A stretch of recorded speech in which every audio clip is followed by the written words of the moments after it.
हीरानगर राज्य में एक शांति नाम का गांव था। वहाँ के लोग खुशहाल जीवन जी रहे थे, परंतु कुछ महीनों से उस गांव में अशांति फैल गई थी। वहाँ एक बाली नाम का चोर बहरूपिया बनकर गांव में घुस आया था। दिन में वह गांव वालों के घरों पर नज़र रखता और रात में चोरी करता। एक दिन बाली को दिन में घूमते वक्त ब्राह्मण के दो जुड़वा बकरे नजर आए, जो दिखने में काफ़ी सुंदर और तंदुरुस्त थे।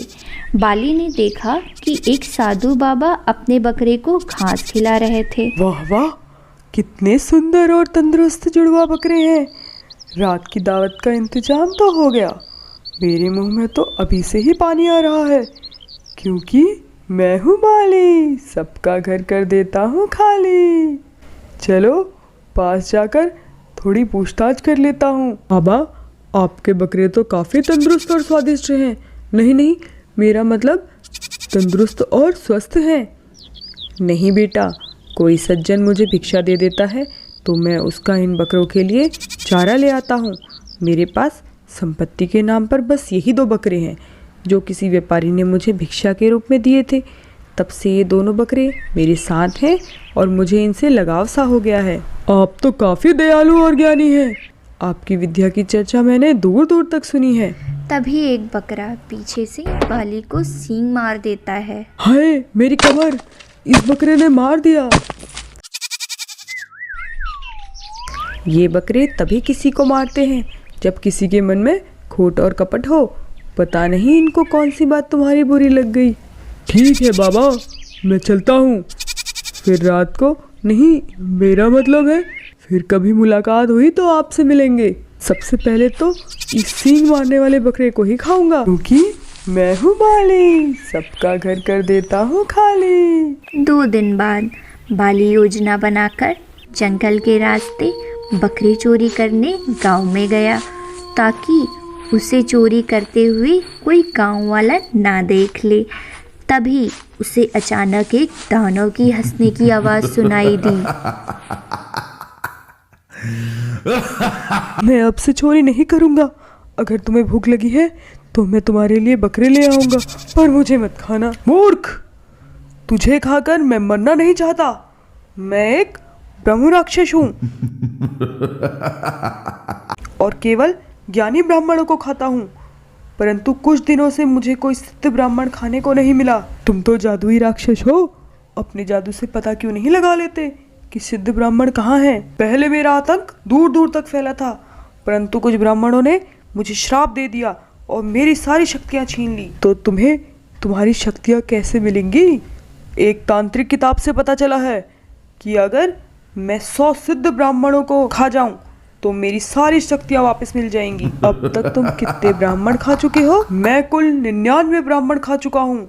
बस एक और बचा है, पर वह कहीं मिल नहीं रहा।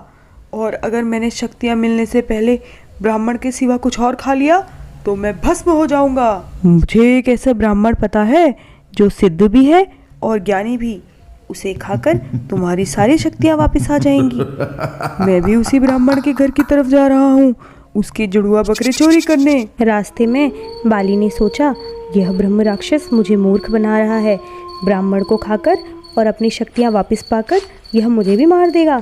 तो पहले मैं बकरों की चोरी कर लूँगा और वहाँ से भाग जाऊँगा। वहीं राक्षस सोच रहा था, पहले मैं उस बाली को खाऊंगा, फिर उन बकरों को। ब्राह्मण खा खाकर मैं ऊब गया हूँ। बाली और ब्रह्म राक्षस खिड़की से देखते हैं कि साधु ब्राह्मण तपस्या कर रहे हैं और दोनों जुड़वा बकरे सो रहे हैं। पहले मैं ब्राह्मण को खा लेता हूँ, फिर तुम उनके बकरों को चुरा लेना। तुम पागल हो क्या? अगर तुमने ब्राह्मण को खाया तो गांव वाले जाग जाएंगे और मेरी पिटाई कर देंगे। तो फिर क्या करें? पहले मैं बकरियां चुरा लेता हूँ, फिर तुम ब्राह्मण को खा लेना। मूर्ख चोर, तुझे क्या लगा कि तू बकरियां चुरा कर भाग जाएगा और ब्राह्मण मुझे भस्म कर देगा? राक्षस और चोर जोर जोर से लड़ने लगे, जिससे ब्राह्मण की तपस्या भंग हो गई। ब्राह्मण खिड़की के पास आकर देखता है और सुन लेता है कि ये दोनों क्या कर रहे हैं। ब्राह्मण तुरंत गुस्से में अपने पवित्र कमंडल के साथ बाहर आता है। चोर ने तुरंत पैतरा बदला और ब्राह्मण से कहा, देखो साधु भाई, क्या राक्षस तुम्हें खाना चाहता है? अब राक्षस ने भी चोर की असलियत बताने का निर्णय लिया। सुनो ब्राह्मण, यह चोर तुम्हारे जुड़वा बकरों को चुराने आया है। लेकिन ब्राह्मण दोनों की असलियत जानता था। उसने मंत्रोच्चारण किया और ब्रह्म राक्षस के शरीर में आग लगनी शुरू हो गई। ब्रह्म राक्षस के चिल्लाने पर गांव वाले इकट्ठा हो गए और उन्होंने बाली को घेर लिया। एक तरफ ब्रह्म राक्षस जलकर धुएं में बदल गया और दूसरी तरफ गांव वालों ने बाली की पिटाई कर दी। इस पिटाई के बाद बाली ने चोरी करना छोड़ दिया और गांव छोड़कर भाग गया। इस तरह शांति गांव में फिर से शांति लौट आई।